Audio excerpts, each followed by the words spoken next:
Creepy Cutie Crafty. Hello! This is Creepy Cutie Crafty. Welcome again to our channel, and we're going to have another sort of drawing challenge typey day. And one of the things that Squinks has said many times is that she wants to learn to do doodles and drawings like Mummy does. We're going to have a go at some like basic doodling techniques. We've just drawn some basic squares on an A4 sheet and then photocopied them, and we've got some larger ones for later, so we're going to put these ones on the back out of the way. And we're not going to be using pencils for this one. We're going to start off with our pens. We're going to practice with our pens. This is the whole point of doodling. You only need one pen. Now, a little bit of a backstory about this. Yes, basically I do artwork, as you may have seen in the past, but one of the things is that I do doodles. I do doodles. Doodles. I do doodles, and they do sometimes get a little bit out of hand. I once did a little, what I thought was going to be a little tiny scribble in the corner of a piece of paper, just like A4 lined like note paper, and it turned into the entire piece of paper, and I got a complaint from one of the people who I was helping at the time. I don't know why. I was doing my job. I was just doodling at the same time. I just happened to do a massive doodle on one page. Is it And your if duty? from I have some Australian friends, and I know that doodle means something completely different over there. So I'm managing not to laugh or giggle at it, but I know that if I keep saying doodle too many times, my Australian friends will be laughing quite a lot. Behave. Clean minds, please. Clean minds. Sorry to all the Italian viewers. Why Italian viewers? You said Italian. I said Australian. Australian. Completely okay. Squinks' strong point is not geography. Okay, so what we're going to do is I'm just going to pass these out. We're going to start off with one sheet each. I'm going to do a little sort of technique in this box and then copy it into these two, and you're going to have to try and copy the same thing. The very first thing I'm going to do is it's called divisions of space. It's a very technical arty fancy term, but it's not really that exciting. Basically, doesn't matter. So let's start here. All you need to do. Okay, so Squinks has decided to put a title on hers. What are you putting on yours? Doodle. Okay. So for the first one, all it is just straight lines dividing the space however you see fit. I'm going to do another one on the second one. You can see I've not got any real plan to this. It's just whatever fits, whatever seems right to me. Can you see what I've done so far? And Squinks, do you want to hold up what you've done? Okay, well, it's good. But you've got a bit of a wibbly wobbly line. Try and be nice and definite about it. Just do like boom, boom, boom, boom. Don't talk about boom too many times. And I've done my first three. Okay, so There we go. right, so let's do your first three. What you need is nice big open gaps like this, mixed in with some smaller gaps, so then you can fill it with like patterns and things. So in here I might put some flowers or some dots or some circles or some wibbly wobbly lines. Okay, so if I put on the top of mine M, so that you don't know it's mine, you can put S on top of yours so you know it's yours. Yes. Okay. Okay, I think we're going to know anyway. Right, you done? Still going? Okay, it's like a spider web almost, so I don't know if you can see Squinks is there, and my attempts there. But yeah, that's the first start. The next thing we're going to do is some wibbly wobbly lines, and remember to watch me first. So I'm only doing wibbly wobbly lines like this, and the thing is, if you do these not right, but if you do these well, you can fill these gaps with other things. So go on, off you go. And I'm going to do the next one on the diagonal. I'm going to try and make them nice and sinuous and thin. You'll notice that none of mine cross over. Nice and smooth and flowing. I'm going to have another one in there, I think. There we go.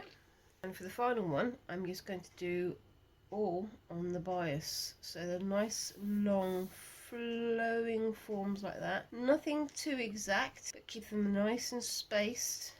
And this is the boring, practicey part of it. The next part is going to be much more interesting. It's almost like yours. You're doing like contours for like a map. Do you know what I mean? I'm just trying to focus really hard on it. Okay. There you go. Okay, and the last one? Do some really sort of loose ones in. Not too many, just do like one or two. Right, well, you know, no more than 5 lines in there. Okay. Which one did you like the most? Probably the first one. Okay. Okay, that's enough. Yours has got, I don't know if you can see that. Squinks has added a nice little cutie face in hers, just so you can see right there, right in the middle. Okay, so the next thing we're going to do is trying different types of shading. Okay, so first one I'm going to show you is very, very basic. This is just basically called cross hatching. So you've got to imagine that the light is coming in from the top like this. So I'm going to put a little light bulb there, which looks more like a sausage than a light bulb. A sausage. And then all I need to do is, it's easy if you do it from the corner, but I'm going to show you from the top. Lines like this. Doesn't need to be super exact. Just try and get them nice and parallel, but not all the way to the top, because this part is nice and bright because it's the part that's closest to the light. That's the funny thing, when you're doing art, or if you're doing scribbling or drawing or whatever, it doesn't actually work quite the same way that nature does. And then you get people like the great masters who look at a thing and see that actually the shadow isn't just on the side that's away from the light. This is a technique that you'll be using time and time and time again if you're doing artwork. Unless you have a pencil, then you can do ink wash, which I already learnt at school. Yeah, but we're not doing ink washing because we're not doing this loose. You can only do black lines. See, as well as these lovely little thin fine liners, we've got other black pens or coloured pens. And you saw at the beginning we had some Sharpies. So we're going to have a go at doing something with the Sharpies in a bit. That's very, very fine lines. Okay, that's good. And then the next thing you do is not quite as high as these ones, but slightly down. Start from the corner, just some diagonals, but don't go all the way to the top, because otherwise you're going to lose your bit of shading. See, mine a little bit wobbly, and you can see that makes it look just a touch darker. And you can fill in the lines between the lines just to make it a bit thicker. I'm sure there are some doodlers and some artists out there watching what I'm doing and going, no, this is completely wrong. But you know what? It's my personal way of doing it. So let's see how you've done. You still got to remember that we've got to do 3 of them. Yeah, but we're not going to do all in the same sort of type of shading. See, yeah, that's pretty good, Squinks. You're doing really well. And then again, slightly lower down, do a line going the opposite direction. I'm going to do them really close together. Yeah, that's it, because the closer together they are, I think it's going to be darker or lighter. I've used a campfire, so I guess it'll be darker. Possibly. I think it's going to be darker the closer together or lighter the closer together they are. Well, I join it quite close. Not talking about the campfire, I'm talking about the lines. Let's have a look, see what you've done. Oh, no, you see, you've done over the lines you did previously, so you've not got that gradient, but that's fine, that's fine. You're still practicing. And then for the final one, let's have a look, do a compare. You can see Squinks here has done her first set of lines, and then she's done the 2 different sets over each other, so it goes from light to medium to quite dark already. Mine goes light, medium, bit darker, but don't worry, you're still learning, okay? This is part of the learning process. I've made these mistakes before myself. And then for the final layer, start from just under there so you know where your lines are going to be, and then do some more lines that way. Do them nice and close together. It doesn't matter if they cross over, and the closer they are at the bottom, the darker it's going to be. Can you see that? How do you feel about that one? I think it looks good. I think it looks very good. I think it's like we say, it's all part of learning the process, isn't it? Marshmallows for the campfire. Marshmallows for the campfire. Okay, so there we go. That's our first 2 attempts at the shading. The next one I'm going to try is going to be a bit similar, but different. So we'll start, let's imagine we've got your light bulb here again. Okay, and start from here and do lines going all the way to the bottom. Try and keep them even distance apart. Mine are a bit curved. It's because you're doing that. You've noticed I'm moving my arm, not just my wrist. There we go. It's difficult because you're doing it squished over that side, aren't you? But you know, such is life. And then from about here, because you want this to be light, darker, darker, darker, darker. About here, do another line in between. So you're making these lines a bit darker. So you just do one extra line. You don't need to do anything more than that. And then again, a bit further down, another set of lines. And you can see I'm not keeping them separate anymore. They're all overlapping, which makes it even more intriguing and difficult, and it makes it darker. And then a bit further down below, another set of lines. And then look, you can see how I'm doing at the bottom. I'm just doing lots and lots of lines overlapping. How does that look? I think yours looks amazing, but mine just looks bad. It's practice, Squinks. It's just practice. And then the next one, this is another one with straight lines. Okay? Oh, so this time, don't do big lines. I'm making the second line thicker. Third line closer and even thicker. Fourth line even thicker and closer to the one that's before. And then the fifth line is pretty much the whole space. But you use your cross hatching to make it darker. This isn't perfect because these are only cheap fine liners. We sort of bought in a 10-pack of fine liners, and they're good, but they don't do as much coverage maybe as you'd want them to. But it's pretty good. You get in there. I'm just going to do my little bulb here. I'm going to try and do it fancy this time because the last few have been a bit pants, haven't they? Yay! There's a little thing hanging from the ceiling. What should mine be? I don't know. Mine's... Candlelight. I've already done fire, but now I'm going to do a candle. Okay, let's have a look at yours. Oh yeah. That's good. I think yours looks more like rippling water. Do you think? Like a ripple on a lake. Okay. Right, so the next thing I'm going to do is shading, but without shading. Oh my gosh, what are you talking about, Mum? What? It's a blank box. It's just a blank box because there's no shading in it whatsoever. No, right. There are other ways to create things, make them darker, without using cross-hatching or any of these fancy methods. First thing I'm going to show you is dots. So a line of small dots, not too big, about just over halfway up the page. There you go. Okay. Now you need to do another line underneath those, slightly bigger, and then again slightly bigger.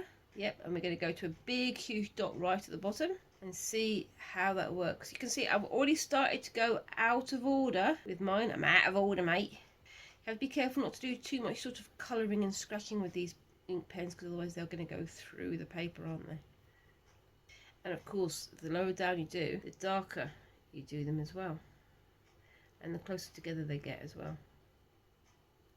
And now, massive dot. I think I did that a bit too big. That's okay. Now whose dots are bigger?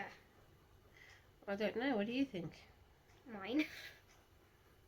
You can see, because it's a doodle, I'm not trying to be too exact, and I'm not trying to be too perfect with it. There's lots of black space, lots of blank space in them still. But this is just practice. This is what you do when you're doing practice for artworks. It's part of the process, isn't it? Let's do a compare. Bring them up a little bit so you can see. So that one's mine, and that one's Squinks. I like yours. I do, but maybe the lines could be a bit closer together. Because but no, it's practice. I like the way that your dots are nice and even and straight though. That's a good start.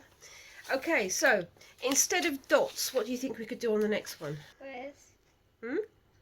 Squares. So if I do a very loose square grid like this, what do you think we could do in those squares to make it darker? Colour them in. You could. How about this? How about on the top row we have cross hatching in one, like that. And on the next one we do double cross hatching, so on the X like that. Again, these are only practices. You don't need to worry about it being perfect. We're not about to produce a grand artwork that's going to go on the walls of the Tate gallery or whatever. The alternative is you could also have done like small squares at the front and bigger squares going down. Something like this, the circles. The next one starts off really easy, but you've got to listen to what I'm saying. Okay, You two at home, if you're playing along, start off on one corner, and I want you to work way towards the other corner, but with wiggly line like that. Okay, that's good.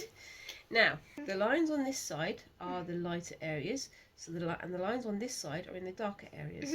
So what do you think we need to do to the lines to make them darker? Colour them in. Make them thicker. So when we get to about here, just add an extra line like that, just to make them a little bit darker, and then we stop at that point there. Make that bit there a little bit darker, a little bit darker there, a little bit darker there, and then everything below this point becomes much darker. So you're just basically drawing it over. Notice I'm not doing it too carefully, I'm a bit wibbly wobbly. And then guess what you need to do for this even darker areas? Turns out I'm doing the light from the bottom. Hmm? Turns out I'm doing the light from the bottom actually. That's fine, if that's what you want to do. I'm going to add some more lines to this area, making it darker as we go. So you don't have to have just shading to shade. And you'll find quite often in illustrations and drawings and things, they don't actually do a lot of shading. They just use tricks like this, making the lines thicker. It's easier if you have more than one gradient of pen. Guess what? We don't have more than one gradient of pen. I've used this technique on some of my artworks in the past, and it's come up quite well. There you go. Hold on. Okay, keep going. Alright, I thought I was done. Well, add more to it, make them nice and thick right at the bottom of the page. So can you see, look, Squinks, Oh, mine's pale line at the top here, Mhm. darker line, darker line, darker line, darker line, getting it gradually more and more dark as you go down. Mine's from the bottom Or though. from the top. Okay, that's fine. See, now this is I don't think this is boring. I quite like doing this because it's kind of meditative, and it helps you to sort of switch your brain off and get yourself into the right gear for doing stuff, and you know, getting ideas and getting inspiration and seeing what comes to your mind. But that's just me. I don't do meditation, to be honest with you. Maybe I should, but then again, I don't focus that well. Okay, and then finally, my last little bit, I'm going to make these lines down here mega thick. Yes! So they're almost touching each other. I have actually I'll see if we can ask Father, dearest, to do an edit where you can put in some of the artworks I've done previously. So he's got the cogs and things I've done previously, but also he's got some of the areas where I've done thickness and thinness using just shading. Just thickness and thin. I love the little doodles you're doing on the doodle pad. So Squinks is actually being very meta here. She's doodling whilst practicing doodling. Yay! What's your favourite doodle that I've done? I quite like that one. That's my essay. But anyway, so yeah, what do you think about that one so far? I think it's good. You think it good? Okay.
we've done some good work here today.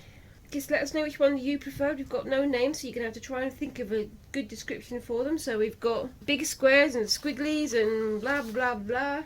Bob, Gerard, Arthur. Stuart, Arthur, Okay. Marjorie. Olive, Trevor. and Mr. Poopy Face. Mr. Poopy Face. Well, there you go. You can see all of our efforts today. Oh. And we've got all of our practice goes as well. Let us know what kind of thing you enjoyed seeing us do in this video. What kind of things you would like us to do in future.